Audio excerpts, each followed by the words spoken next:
Hey everybody, welcome to Top 10 Thursday on the Mana Leak. I'm John as always, and today it's time for the top 10 cards in the Unglued set. So Unglued is a set that came out in the summer of '98. I was 14 or so. I'd been playing Magic for a few years, and I'd read about Unglued in either Inquest or Scry magazine, which were these printed pieces of paper that had articles in them about upcoming Magic stuff, because we didn't have the internet. Actually, in '98, I would have just gotten the internet maybe a year or two earlier. But anyways, I just read about Unglued, and I was 14. I was in love with Cracked magazine and Mad magazine. I was the perfect age for a parody Magic set. So for those who don't know, Unglued is a joke set. It's official, it's produced, published, and distributed by Wizards of the Coast. They made it, it's real. But it's a jokey, silly set of silver-bordered cards that are funny or jokey, or maybe they make you get up and do the hokey pokey in order to prevent all damage until end of turn. That's a thing, etc. These cards aren't legal in any format, but some kitchen table casual groups will allow you to play some of them. Some EDH groups will allow you to play them, usually on a card-by-card basis. They won't just say all of them are legal. Usually certain ones are legal. And some cubes will actually play unglued cards in them. My cube has a few unglued cards, a few unhinged cards, which is the follow-up set to Unglued. We're still waiting for the third set to complete the block. Although I guess now that blocks are two sets, maybe the unblock is finished, but I hope not. I'm hoping for a third unset, and I know a lot of people, including Mark Rosewater, are hoping for it. But anyways, these are my top 10 favorite cards from the Unglued set. Up first at number 10, we have Cardboard Carapace. Cardboard Carapace is a 5 and a green aura that says for each other Cardboard Carapace card you have with you, enchanted creature gets +1/+1, and it has errata printed right on the card saying this does not count any Cardboard Carapace cards in play that you control, or in your graveyard, or in your hand, or in your library. This counts all of the Cardboard Carapace cards that you have with you in your deck box, in your pockets, in your shoe, wherever you happen to have them that aren't actually in the current game.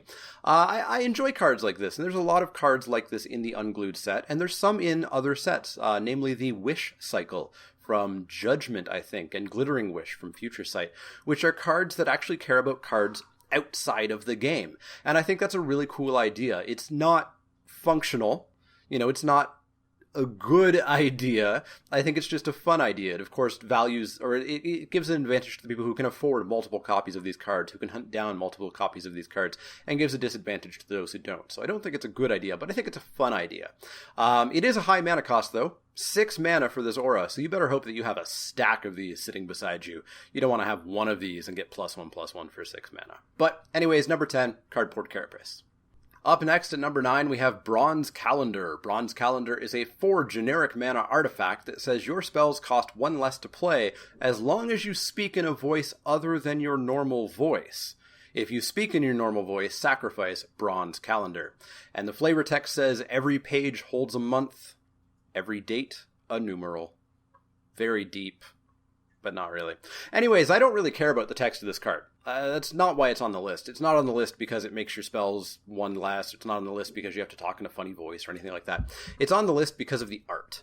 And that art, that's not a calendar. That's a colander. That's the kitchen tool that you use to drain water from food. This is a cool sort of little backstory and inside joke from the early days of Magic. So in the early days of Magic, they would send out requests to artists to do art for cards. And it would usually be the name of the card. Sometimes maybe the color. And that was it. These days, they send you a book of inspiration of what the set should look like. They give you descriptions of what the card should look like. They give you a couple of words about what the mood of the card should be. You get very detailed stuff now if you're an artist in Magic.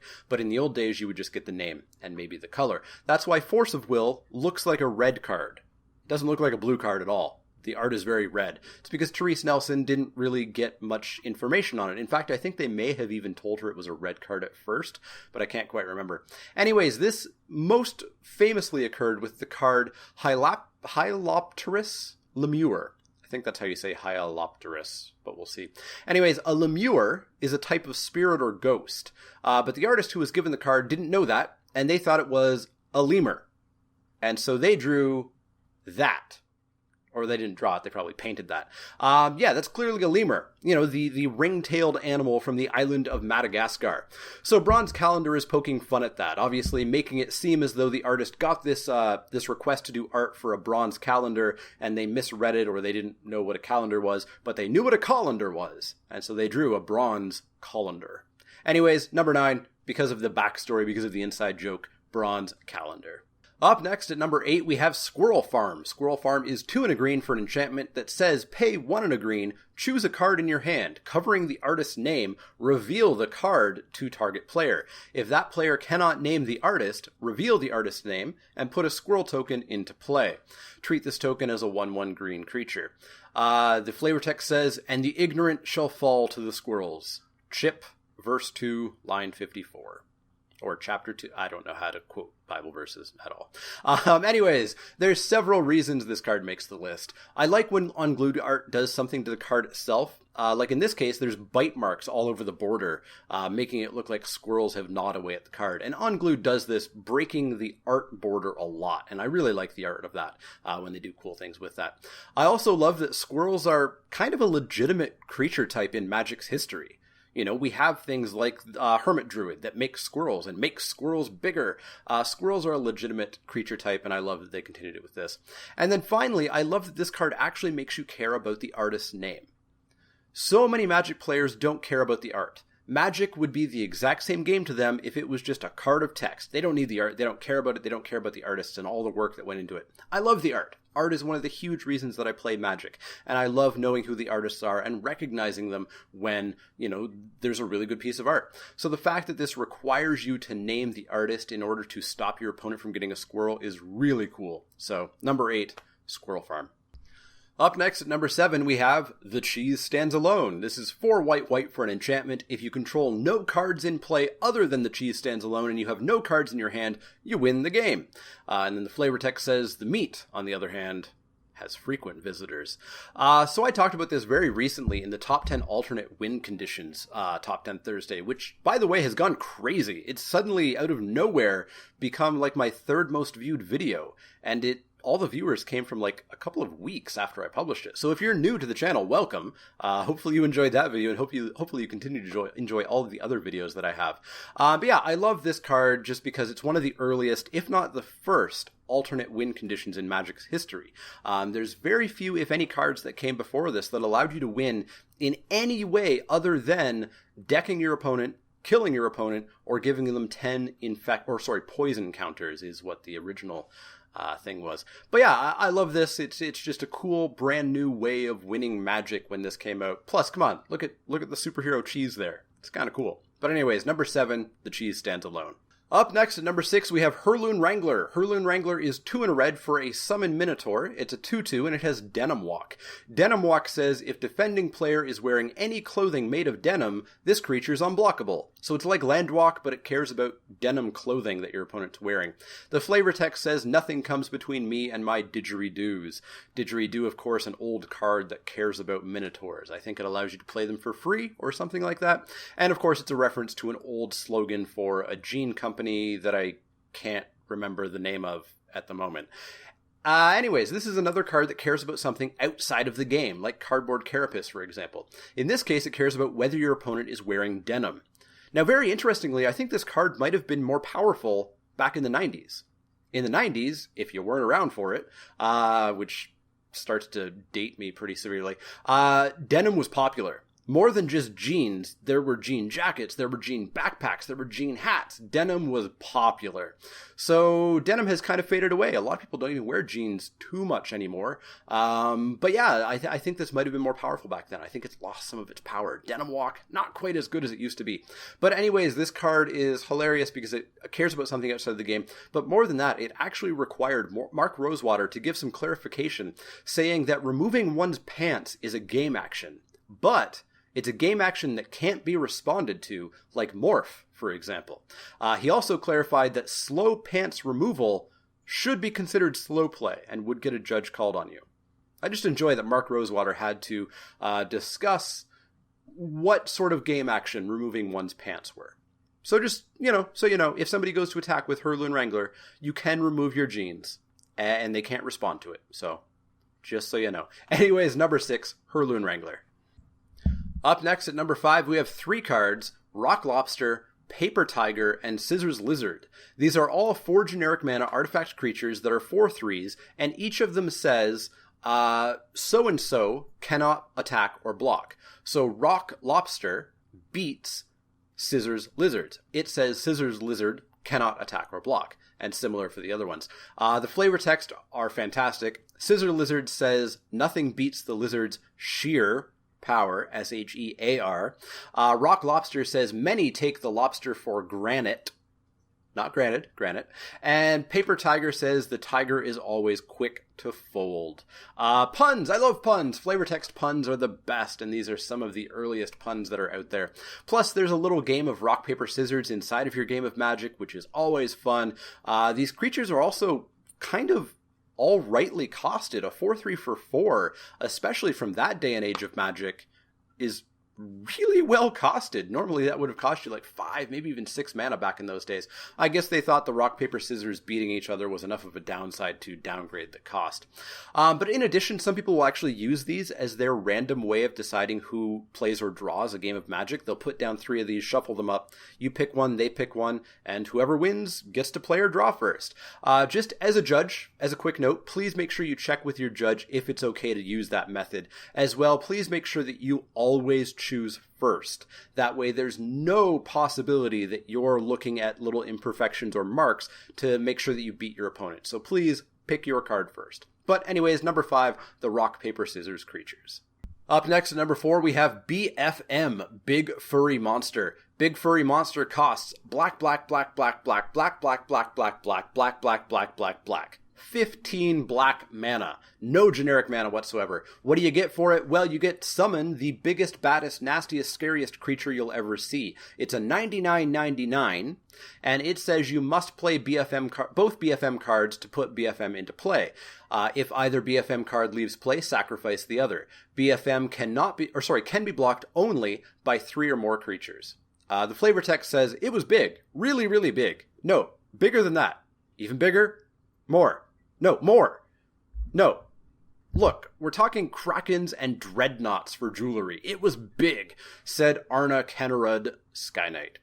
This card is so big it took 2 cards. It's the biggest creature in Magic's history. It's one of the most expensive mana costs, and certainly the most expensive that doesn't have generic mana in the cost.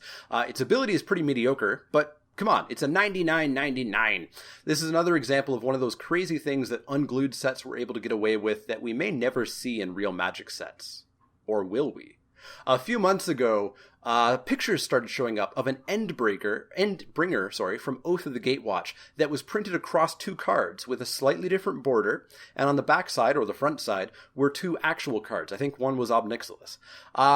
Speculation's been rampant as to what this was. Was it a prototype of an upcoming 2-part card mechanic? What would it be? Maybe it's something we'll see in Eldritch Moon. Maybe it's how contraptions will be assembled in Kaladesh or Aether Revolt. Maybe it was fake. Maybe it was a test that was deemed to be a failure. Who knows? But maybe we're going to see 2-part cards in the future. But for now, the only 2-part card in Magic's history is BFM, Big Furry Monster, number 4. Up next at number 3, we have tokens.